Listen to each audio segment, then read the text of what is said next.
Good evening. Behind me, through the window, you can see the Washington Monument, visited each year by hundreds of thousands from around the world. The people who travel here come to learn about our history and to be inspired by the example of our democracy, a place where citizens of different backgrounds and beliefs can still come together as one nation. Tomorrow, I'm pleased to announce that the Washington Monument, as well as the entire federal government, will be open for business.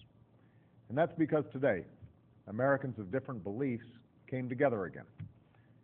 In the final hours before our government would have been forced to shut down, leaders in both parties reached an agreement that will allow our small businesses to get the loans they need, our families to get the mortgages they applied for, and hundreds of thousands of Americans to show up at work and take home their paychecks on time, including our brave men and women in uniform.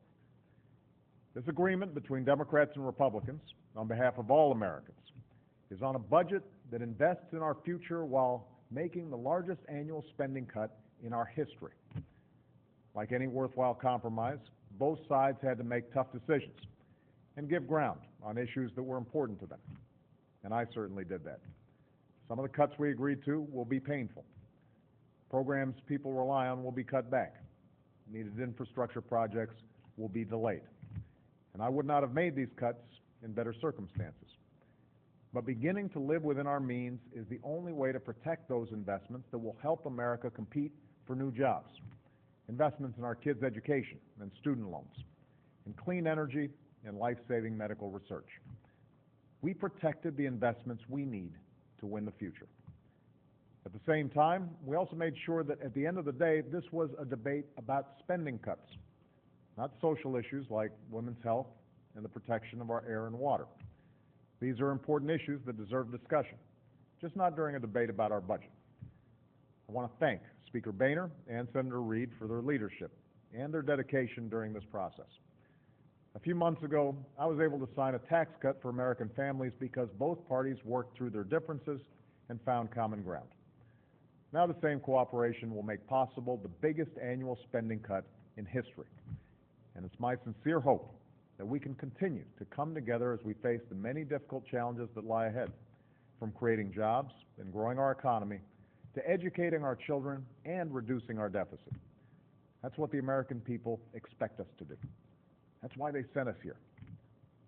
A few days ago, I received a letter from a mother in Longmont, Colorado. Over the year, her son's 8th grade class saved up money and worked on projects so that next week they could take a class trip to Washington, D.C.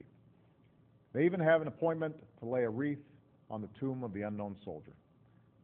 The mother wrote that for the last few days, the kids in her son's class have been worried and upset that they might have to cancel their trip because of a shutdown. She asked those of us in Washington to get past our petty grievances and make things right. And she said, remember, the future of this country is not for us. It's for our children. Today we acted on behalf of our children's future. And next week, when 58th graders from Colorado arrive in our nation's capital, I hope they get a chance to look up at the Washington Monument and feel the sense of pride and possibility that defines America, a land of many that has always found a way to move forward as one. Thank you.